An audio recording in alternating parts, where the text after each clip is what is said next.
Welcome to our January Lunch and Learn. We are exploring living in four worlds, the mystical understanding of how we can go through day-to-day life, how we can apply lessons of mysticism to our own lives, and how we are able to understand the history, the beginnings of mysticism to where we've come today, and how all of that relates to two BiShvats, all coming up in this next hour.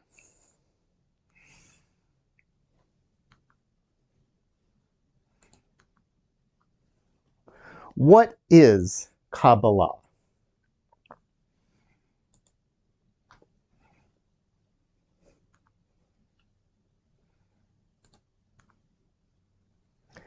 Literally, Kabbalah means the received tradition. This is the tradition that we have received from previous generations, although each generation has had its own twist on what Kabbalah is. Another word for Kabbalah is Jewish mysticism. This is the system or various systems, as you'll see in a moment, that have formed the basis of mysticism within Judaism. Today we refer to those collectively as Kabbalah, but there are many different systems of Jewish mysticism, different ways of thinking about the metaphysical world. The idea of mysticism in any religious belief is that it is the set of ideas which describe the world beyond the physical world. This is the metaphysical world. This is the spiritual world. This is the universe beyond what we can directly see, taste, touch, hear, smell. In Judaism, it begins with prophetic mysticism. This you find when you open up your Tanakh, when you open up your Hebrew Bible. You look inside and you find in the books of the prophets, you find in the writings of Ezekiel, in the writings of Isaiah, these prophetic visions in which they understood some sort of complex ideas that they attempt to translate into common words, words that we can comprehend. Although if you spend any time with the prophets, a lot of what they write is still incomprehensible to the average you or me.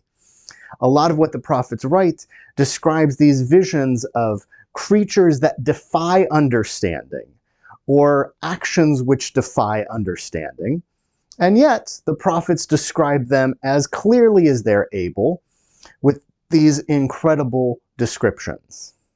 Think of Ezekiel describing the chariot taking him up to heaven. Think of Isaiah describing interacting with the angels and the throne of God.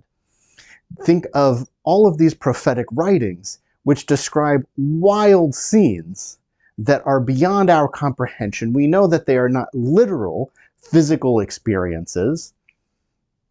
We assume that they are not just drug trips, although plenty of people have written about the possibility that maybe the prophets were using different types of psychedelics in order to attain these visions.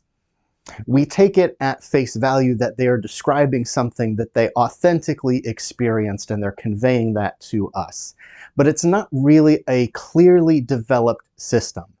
It's a description of an assortment of different experiences that we find in the prophets, but there is no overarching system of understanding that explains what they are seeing. A little bit later on, now we're talking 1st or 2nd century, we have this idea of the Pardes, of paradise, of the world after or the world beyond the world that we live in. This is something which initially seems to be connected with the afterlife, but by the 1st century, we see examples of the Pardes being described as a place that we can physically go to and return from, or at least those of us who are profoundly inspired, the wisest among our rabbis. The most famous story of the Pardes, I'm not translating Pardes, but you could translate it as the garden. Sometimes it's seen as a representation of the Garden of Eden. Sometimes it's seen as a representation of the Garden of Paradise. Sometimes those are used interchangeably in rabbinic literature. The Pardes, the most famous story of the Pardes, describes 4 rabbis who entered the Pardes, and each one experienced, had a different experience. One went mad, one died immediately, one became a heretic, and only one emerged unharmed.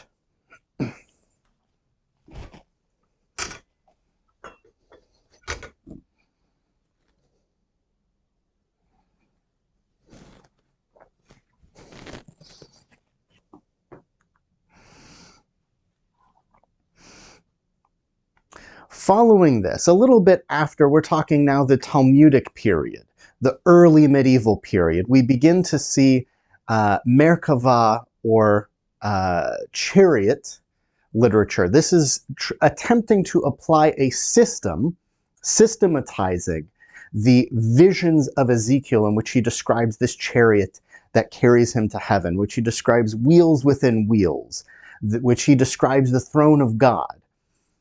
It's also connected with Hechalot literature, which is about the throne, or the ascents, different spiritual locations that one can visit. They're not locations in space, but they're metaphysical locations that one can travel to through deep meditation or through mystical methods of achieving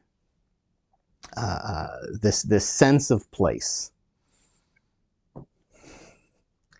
Again, you see this overlap with how drugs are described. You know, psychedelic drugs in the 60s and 70s, you know, people would say, wow, you went on a real trip.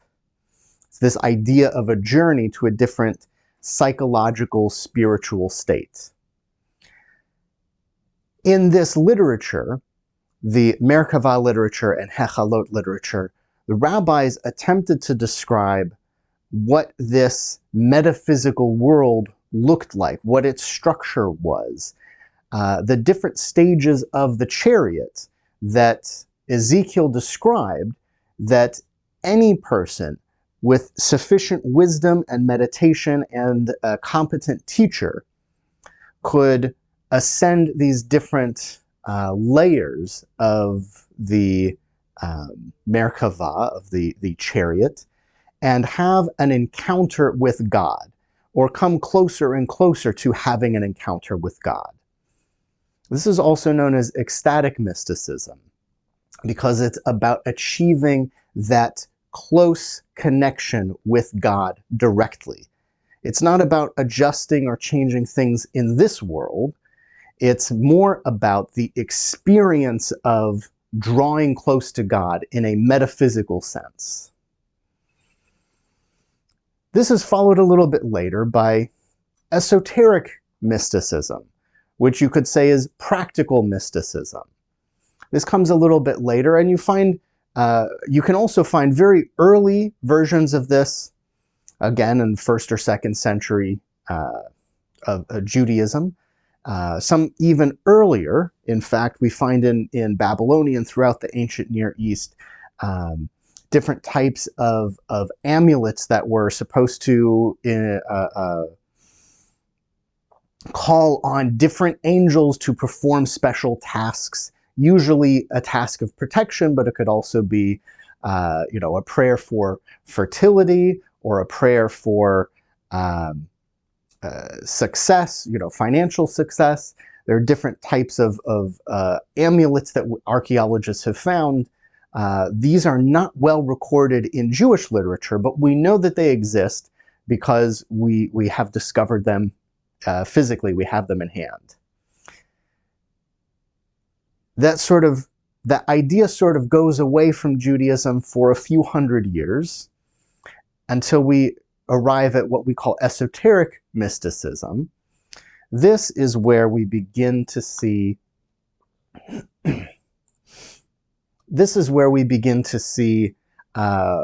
what is more recognizable to us today. This is not just reaching the ecstatic heights of encountering God or encountering angels or describing the structure of the spiritual universe, but actually using that knowledge to make changes in this world. This is where we find the myths of the rabbis who used mystical creations to create golems, or who were able to connect between this world and the world beyond.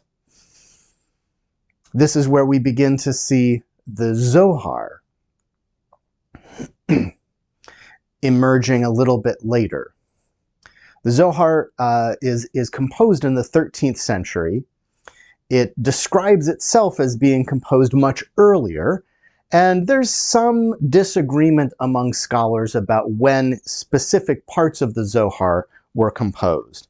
The disagreement basically centers on the idea of, was it a matter of, was the Zohar actually composed by one person or one group of people in the 13th century, or was the Zohar comprised of earlier texts which have been assembled together? Now, we have not found any records of earlier texts before the Zohar. We haven't found any fragments or pieces of mystical text or tradition that could have composed the Zohar. So it's mostly speculation, this theory that the Zohar actually is an earlier work than the 13th century, or is composed of pieces of an earlier work. It's a theory based on linguistics and based on the complexity of the Zohar, that the argument has been made that it surely had some kind of source material. Generally speaking, scholars agree that the Zohar shows up in the 13th century, and that's when it was primarily composed, or at the very least redacted, into the work that we know today. This is followed by Lurianic Kabbalah, following Rabbi Isaac Luria in Tzfat. The mystics of Tzfat, in fact, were an entire group. A lot of very important work came out of this era of mysticism that forms the basis of the mysticism that we recognize today in Judaism. Isaac Luria, now we're talking 16th century. Isaac Luria and his followers, although Isaac Luria, also known as the Ari, never wrote anything himself, was considered a profoundly inspiring leader among this movement of Jewish mysticism in Tzfat, in Israel. If you ever go to Israel, you have to go to Tzfat. And you have to learn about the history of the mysticism movement that was centered there. Interestingly enough, one of the great mystics of that period, one of the great students of mysticism of that same period in Tzfat, was Yosef Karo, who was faced as a young man with what he should devote his life to: either the definitive work on Jewish mysticism, or the definitive work of Jewish law. And luckily for us, he decided that he was going to write about Jewish law. He said, there are enough people writing about mysticism right now. What we really need is an explanation of Jewish practice. And out of his mystical understanding of the world, out of his inspiration from living in this mystical community, he wrote one of the most important works of Jewish law, which is the not the Turim, the Shulchan Aruch, which is the basis of halacha throughout the Jewish world. It is the last piece of Jewish text that is considered universally authoritative in discussing Jewish law.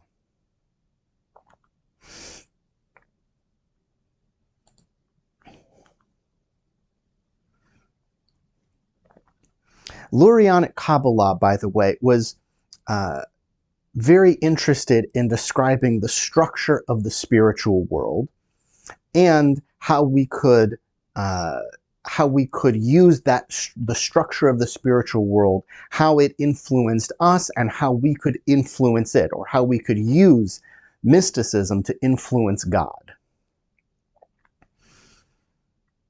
This is followed by the 18th century, 17th and 18th century, when we begin to see a new type of mysticism, which is Hasidic mysticism, which is hugely influential today. This was the first type of Jewish mysticism that attempted to combine all of these different elements into one system, attempting to incorporate Hechalot literature and Merkavah literature that describes Ezekiel's ascent. And it says, the chariot that Ezekiel described, this pathway, this bridge between our world and God's throne, is really the same thing that's described in the Zohar as the Eitz Chaim, the tree of life, which is really the same thing that Rabbi Luria was describing in Tzfat, that these are all interconnected, that they're all one. And that we can use this knowledge to impact our lives from the very core of our souls directly to which is our direct connection with the divine. So this is in the past 250 years, we've seen these different pieces come together into one system of mysticism in Judaism that we today call Kabbalah. Let's take a look at the Zohar, probably the most important, the seminal work of Jewish mysticism. Here's a passage from the Zohar that describes, or begins to describe, these four worlds.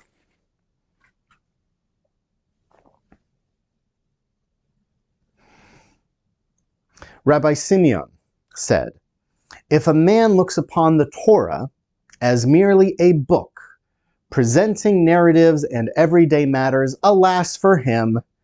Such a Torah, one treating everyday concerns, and indeed a more excellent one too, even we could compile." What is he saying? If you read the Torah and you think, you just read it as it says, and it says, it's a description of historical events and commandments, then you're missing out on the essence of it. And in fact, it's not even very good at doing that. If you wanted to write a book of laws, you could write a better book of laws. If you wanted to write a book of stories, you could write a more fascinating book of stories. But it's not just laws and stories.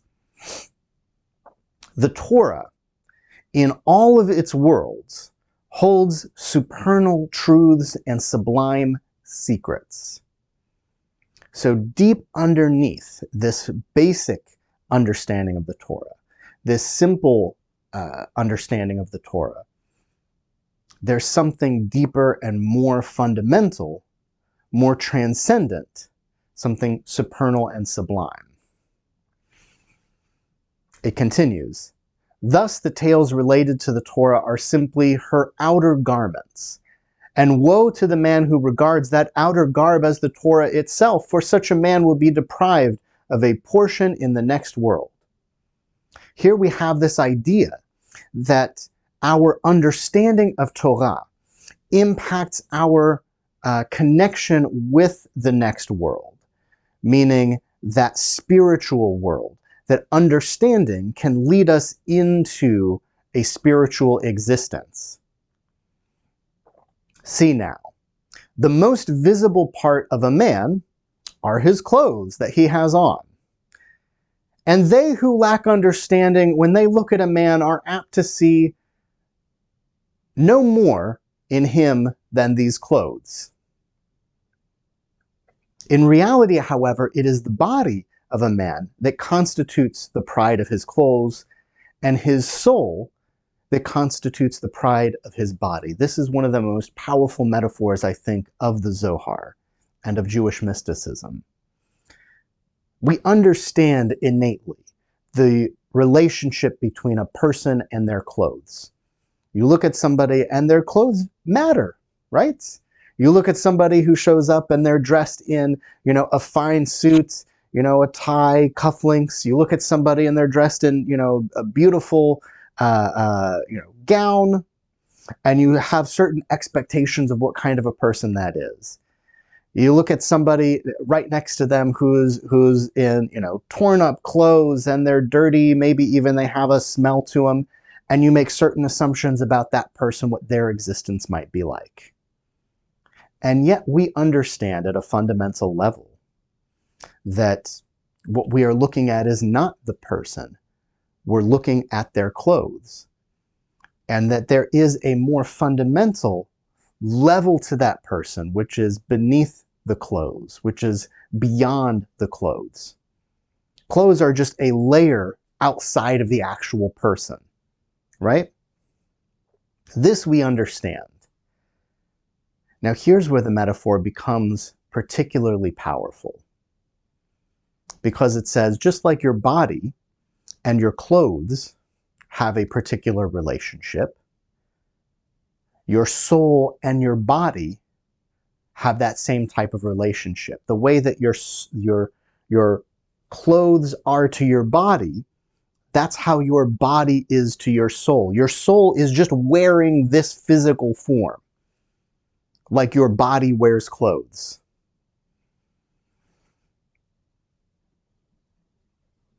We are actually these spiritual beings, these souls, this neshama, that is inside of our body, that is wearing our body, in the same way that our body wears clothing. And it goes one step further. See now how it is like this in the highest world, with garment, body, soul, and this word that's difficult to translate, I have it translated here as super soul, this essence of your essence. That's that divine spark within each of us, which is identical, although all of our souls are different, just as all of our bodies are different and all of our clothes are different, even if you're wearing a uniform, right? There's that element within your soul that is the fundamental driving force behind your soul. Just like your soul is in the driver's seat of your body, there is something even more fundamental. The outer garments are the heavens and all therein. The body is the community of Israel, and it is the recipient of the soul. That is the glory of Israel, and the soul of the soul is the ancient Holy One. All of these are conjoined one within the other.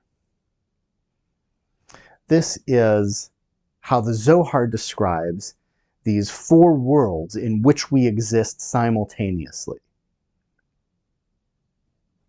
There is the physical world, and there's the world of garments, the world of symbols, the world of speech, the world of occupation, the world of status, and the world of roles, the superficial world. There's the physical world, in which we are dealing with more fundamental matters. Then there is the spiritual world, and then finally the divine world. We're going to get into a little bit more detail about what those pieces mean, and we can find a little bit more in a couple hundred years after the Zohar, we find Pri Eitz Hadar, which is translates to the fruit of the beautiful tree. Excuse me. This is one of the seminal works of mysticism of its period, and it is also the first record that we have of a Tu BiShvat Seder. Tu BiShvat, as it's described in the Mishnah, is quite simply the new year for the trees. It's when you start counting the beginning of your harvest of your trees. So you're talking olives, almonds, anything that grows on a tree. You need to know when your harvest begins so that you know when to tithe, and it's really related. What is another word for tithe? It's a tax. That's how taxes worked in the ancient world. So originally, Tu BiShvat was not a mystical holiday. It was just related to, it was an accounting holiday. Basically, it was when you knew you had to start your accounting for all of the fruits of your trees. However, in this mystical period, in Tzfat, in Spain, in the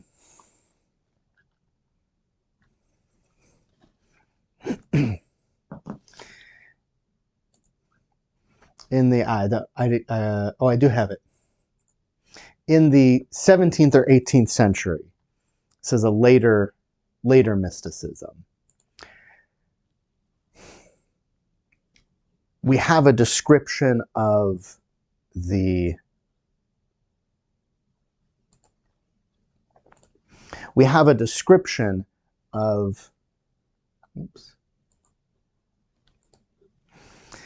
very first Tu BiShvat Seder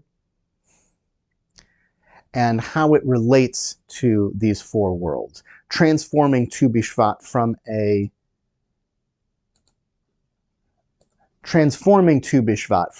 an accounting holiday into a true Jewish mystical experience. In Pri Eitz Hadar, in this book, we read, "Please God, who makes and forms and creates and emanates the higher worlds, in whose form and pattern you created their model on the earth below.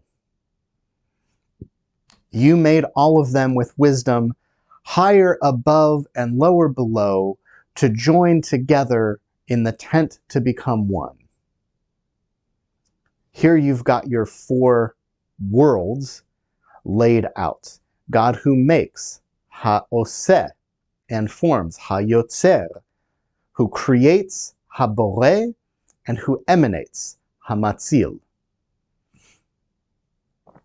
These become the basis of the four worlds which are described in Pri Eitz Hadar. These four worlds that join together and become one.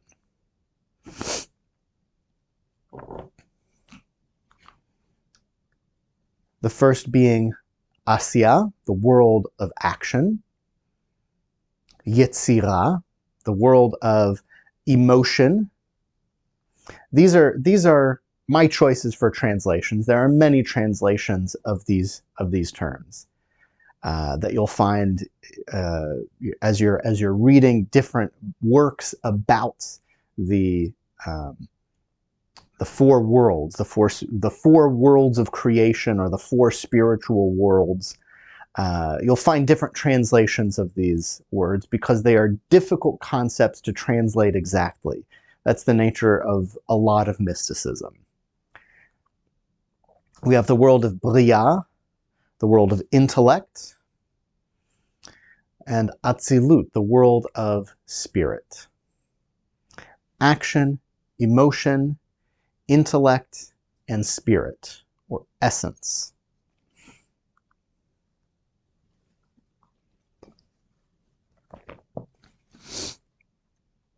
Over time, as these different aspects of Jewish mysticism have been interconnected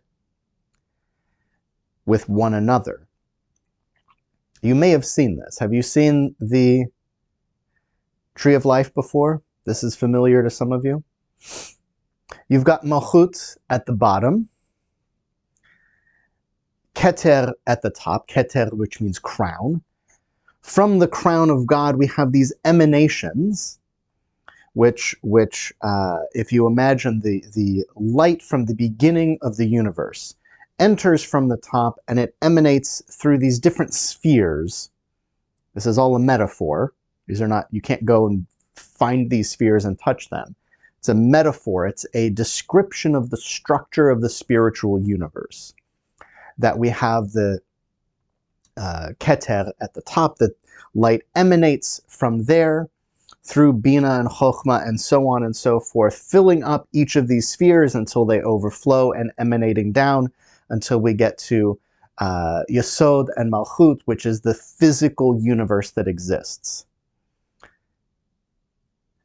Taking this metaphor of clothing even further, you could say the entire physical world, everything that you see and touch and taste and smell and hear, everything in the physical world is like a garment covering a spiritual essence beneath.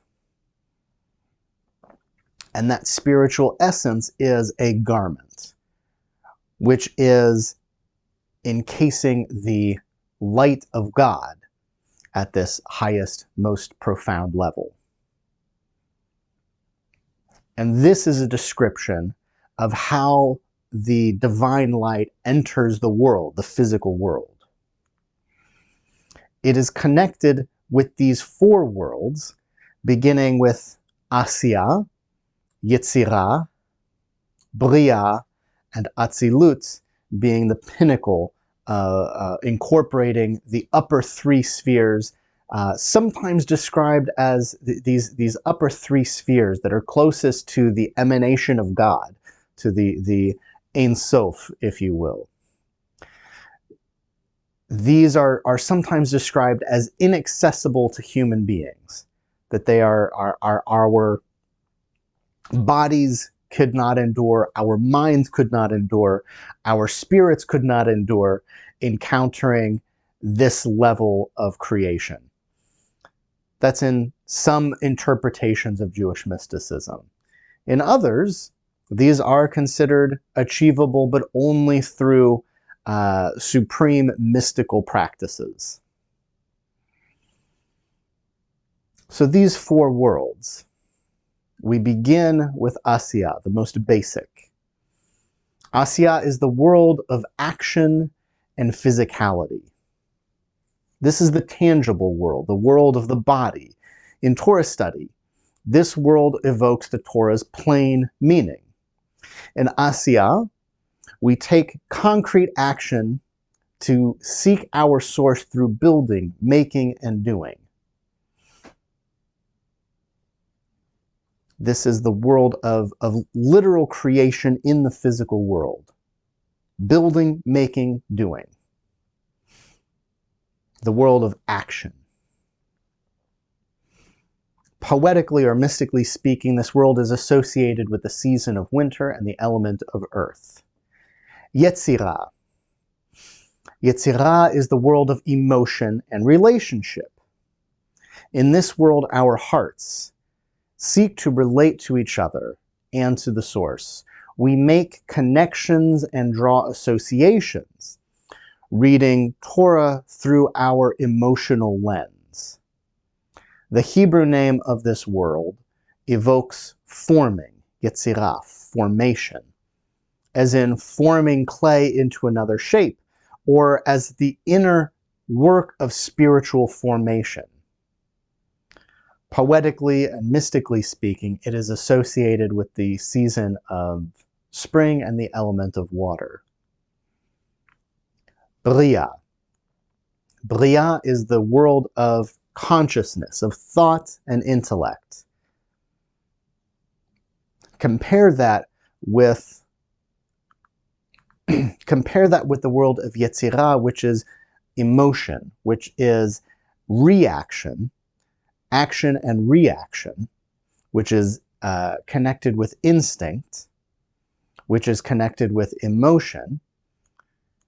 Bria, on the other hand, is connected with consciousness, thought, and intellect. In Bria, we interpret Torah through story and midrash. The Hebrew name of this world evokes creation, and in this world we cultivate mental awareness that God speaks the world into being every moment, creating us anew. Poetically and mystically speaking, this world is associated with the season of summer and the element of air. And finally, at the pinnacle, we see Atzilut, the world of spirit and essence, sometimes called the world of emanation. In this world, we seek to access the Torah's secret mystical wisdom. In Atzilut, all divisions fall away as we connect with the ineffable. Poetically and mystically speaking, this world is associated with the season of autumn and the element of fire. What holidays do we find in the month of autumn? Well, we have our high holidays. We have Yom Kippur, the holiest time of the year. It's not a coincidence that these coincide with one another.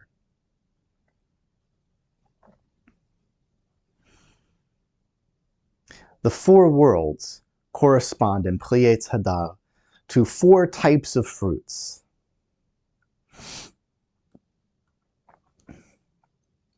Assiyah, the world of action, is connected with almond, walnut, pomegranate, coconut, etc. Fruits that have a hard outer shell, that you have to get through the hard outer shell to reach the good part on the inside. And when we say fruits, we mean any type of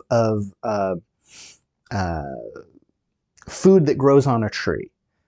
So we all know an apple is a fruit, but in Hebrew, pri, especially in Jewish understanding, which we usually translate as fruit, really means any sort of something that comes from a tree. So an olive is a fruit, an almond is a fruit, when we're talking about pri, about fruits. This applies to the blessing that you would say over different types of food. It applies to how you would use the word in Jewish texts. Whenever you see the word fruit, you have to adjust your mindset to a Hebrew mindset for just a moment.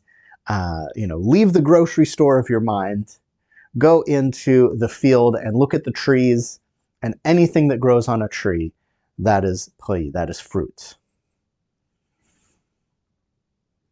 Fruits with a hard shell that must be broken to reach the goodness within. The hard protective shell reminds us of the protection that our shelters of clothing, our shelters and our clothing offer us against the world.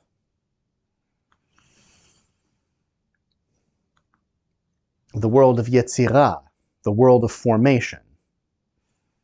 This includes dates, cherries, olives, plums, apricot, avocado, fruits with a hard pit at the center. Represent the easy path that sometimes becomes difficult, sometimes becomes hard.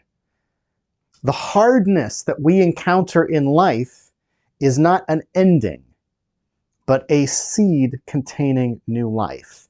We can nurture difficulty into new fruit over time.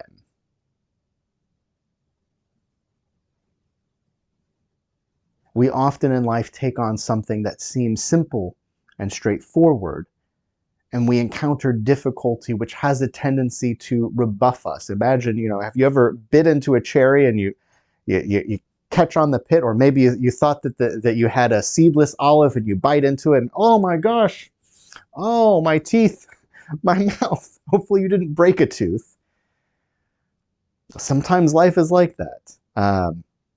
As my pop would say, I think they're on the on the Zoom right now. Life is a bowl full of cherries, and sometimes it's the pits. What do you do when life is the pits? You have to recognize that hardness is not, even though it may hurt, when life is hard. There is potential within that hardness. That's the seed that new life comes from.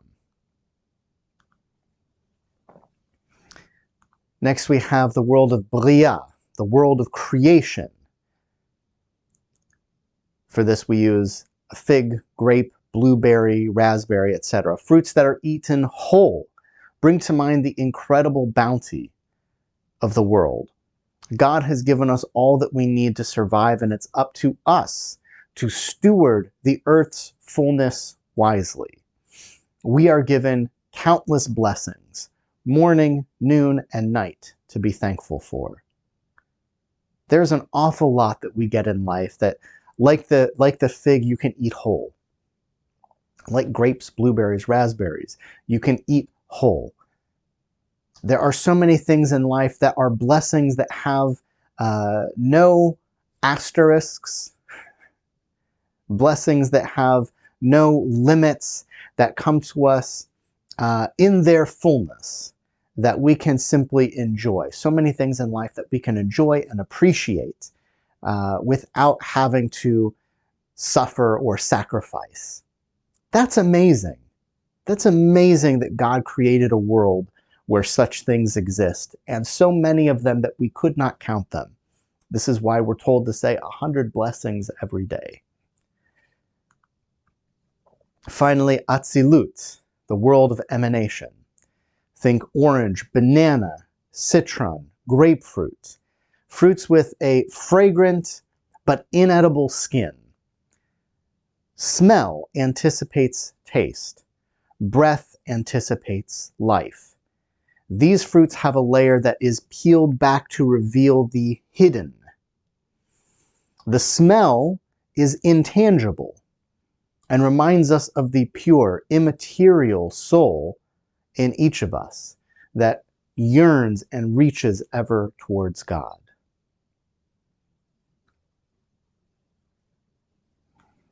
We exist in these four worlds simultaneously, every moment of every day. We travel between them, whether we are aware of it or not.